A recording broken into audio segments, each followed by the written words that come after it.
নাগৰা ঘুমে ঘৰে বজাইছে, তাল ভৰিৰে বজাইছে আৰু আমাৰ অডিয়েন্সে পুৰস্কাৰ দিছে। ইয়াতকৈ জানা সমাজ ক'ত আছে আমাৰ? যেহেতু নাগৰাতাল বাপাৰ সম্পত্তি নহয়, এই নাগৰাতাল সম্পত্তিটো হৈছে একবাৰ দেৱংগ বস্তু, এইটো দেৱস্বৰ্গৰ পৰা অহা বস্তু।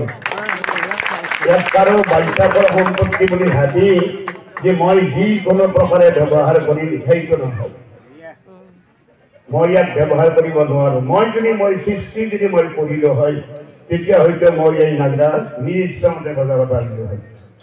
নাগৰাতালৰ জন্মখিনি আপোনালোকে শুনিলে আচৰিত দিব। মূল প্ৰকৃতি আহি কাঞ্চ হৈ আছে, যত্নেই বিশ্বকৰ্মাই তাল গঢ়িল অন্ত পাছে। বিশ্বকৰ্মাই তাল গঢ়াইছিলে। অশ্বিনী কুমাৰ দুয়ো ভৈলন্ত কহাৰ, বৰুণ দেৱতা আহি খুটি ভৈলাকাৰ। অশ্বিনী কুমাৰ কাহাৰ বাজে কাহাৰ হৈছে আৰু বৰুণ দেৱতা খুটি হৈছে দুটা। চন্দ্ৰ সূৰ্য দুয়ো জগালি ভৈলা আছি, কুবেৰে ভাটি বাৰীৰ ভিতৰত বসি। জমে ভৈলা এঙাৰ, অগ্নি আছে পুৰী, অনন্ত নিয়ৰি হল ব্ৰহ্মাই হাতুৰি। কাৰ্তিকে কুণ্ডলীলা বিন্ধে গণপতি, হাতে ইন্দ্ৰদেৱে মাতে সৰস্বতী। সপ্ৰেম ভকতি আহি ভৈলা দুই ধৰি, ৰাম কৃষ্ণ নাম ঘৰে সিংহনাদ কৰি। আপোনালোকে চাওক, তালটোৰ বজাই দিয়াৰ লগে লগে ৰাম বুলি উঠে, ৰাম ৰাম এনেকৈ উঠে। আৰু যেতিয়া ৰেপেনি দিব তেতিয়া কৃষ্ণ কৃষ্ণ কৃষ্ণ কৃষ্ণ এনেকৈ মাতে। এই দেৱংগ বস্তুটো আমি হৰিৰে ব্যৱহাৰ কৰিছো। বৃহৎ করে বিশ্বকর্মায় প্রভাব চলিলা, বহিরতে আনি বাবা মধ্যত রাখিলা। রণবাদ্য আছিল দেবা সত্য চেতা জাপরত, সিংহম করে আনি থলে কীর্তন ঘরত। যিশ্বৰ হেতু পেৰ হলি কুলকুইবা চহৰ, অমিয়ৰ অসুৰ ভৌতুৰে নাম সৰোবৰ। এই হল তাল নাগৰাৰ জন্মৰ কথা। আৰু এই তাল নাগৰাৰ দ্বাৰা আমি কিছুমান কলে মোক মই খোলা খুলিকে কম আৰু মোক কয়ো কৰিব নোৱাৰে কথাটো। সঁচা কথা কোৱাত কাৰো ভয় কৰিব নালাগে। নাজানাও সৃষ্টি হৈছে ধৰণত, আপোনালোকে প্ৰত্যেকে জানে, কিন্তু কিছুমান ধৰণৰ পাছতেই নাগাৰ নাম ধ্বংস কৰি দিছে। কিছুমান ধৰণৰ পাছতেই নাগাৰ নাম শেষ কৰি দিছে। পোন প্ৰথমে দৰঙতে নাগৰা কামুৰিছে, ভৰিৰে বজাইছে দৰঙত। আজি মই প্ৰশ্ন কৰিছিলো যে আপোনালোকক ক'ত অধিকাৰ পালে কিবা। অলপতে দৰঙৰ তিৰোতা এটি মই এটা নাম গালো, নামৰ শেষত তিৰোতাজনী এই নাগৰা দুটা দুখন মেখেলা পিছাপা মাৰি ধৰি মুখেৰে কান্দিয়ে বাজাবা দিছে। এতে কিন্তু দলদাৰৰ কামৰা মাৰি দিছে।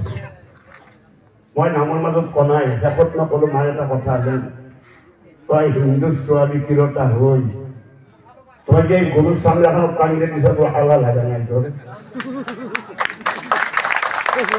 মোক কি কৈছে ক'ব না, ভয়ে লাগে ক'বা কথা যে হেৰি তাৰ আপুনি দেখা পাইছে না মই কেনেকৈ কান্দিছো? দেখছো কান্দিছা? বোলে নহয়, মই তাতে এখন ৰুমাল বান্ধি দিছো, মই ৰুমালখন নদে কান্দি আছো। মই তেতিয়া ভাবিলো যে বুঢ়া মানুহ আৰু বেছিকে কৰি মাৰিবও পাৰিলে, গতিকে বাদ দিলো। কাৰণ মই আগতে কৈছো কিয় বেয়া হওঁ, সকলোৱে যে কায়ো নকয়। সেই গতিকে মই আপোনালোকক বৰ বেছি নকওঁ, নামৰ সময় আৰু আপোনালোকৰ বহু কাৰ্যসূচী আছে, বৰ বিশেষ নকওঁ। কাৰণ ক'বৰ ইচ্ছা যায়। এই দৰঙৰ পৰা আহি আহি আপোনালোকে কামৰূপ পালে, কামৰূপৰ কিছুমান পাঠকে নি নলবাৰীত পেলালে, নলবাৰীৰ পাঠকে নি বজালীত পেলালে। এই সমগ্ৰ এই আমাৰ অসমৰ কিছুমান ঠাইত এই বয়া বস্তুটো বিয়পি পেলাই সমাজখন ধ্বংস কৰিবৰ চেষ্টা কৰিছে। মই আপোনালোকক ঠেঙত ধৰি এটা কথা ক'ব বিচাৰিছো, যদি কোনোবাই নাগৰা কান্দে, ভৰি দি দাৰু বাজৈ, ঘুমে ভেলে নাগৰা বাজৈ, তাক সুধিব যে ক'ত পালে অধিকাৰ আপুনি এইখন, ক'ত পালে আপোনালোকৰ অধিকাৰ হৈছে? কাৰণ নাগৰা নামৰ এখন সুন্দৰ সংবিধান আছে, সুন্দৰ সংবিধান। সেই সংবিধান মতে আপোনালোকে কাম কৰক আৰু সেইমতে চলক।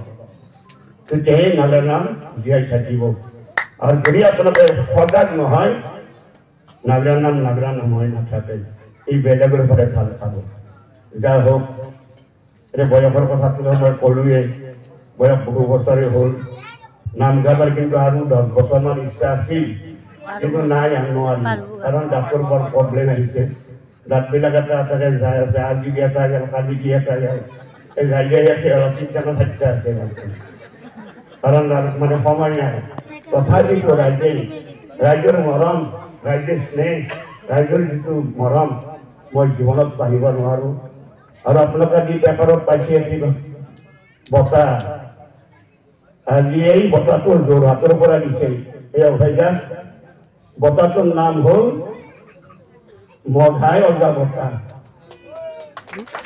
এইটো 15 মাৰ্চত 30 ফাগুনত বঁটাটো যোৰহাটত প্ৰদান কৰিব আজি প্ৰত্যেকখন পেপাৰতে দিছে মই চাইছোঁ বৰ আনন্দ লাগিছে কিন্তু যাব পাৰোঁ নে নোৱাৰোঁ যোৰহাটৰ ইমান দূৰ সেইটোৱে মনে মনে ভাবি আছোঁ যা হোক বৰ বিশেষ নকওঁ যাতে নাগৰা নাম হৈ থাকে তাকে কামনা কৰি সৰ্বেই ভৱন্তু সুখিনঃ এই প্ৰভু সকলোকে সুখত ৰাখক সৰ্বেই সন্তু নিৰাময়া সকলো দিশৰ পৰা নিৰাময় হওক সৰ্বেই ভদ্ৰাণী পশ্যতং সকলোৰে অন্তৰত ভাল ভাৱ জাগক মা কৰ্তৃক দুঃখভাগ ভৱে ওম শান্তি শান্তি বুলি কৈ মোৰ সন্মুখত থকা শিৱ বাবাৰ মন্দিৰৰ সহস্ৰ প্ৰণাম জনাই মোৰ বক্তব্য সামৰণি মাৰিছোঁ নমস্কাৰ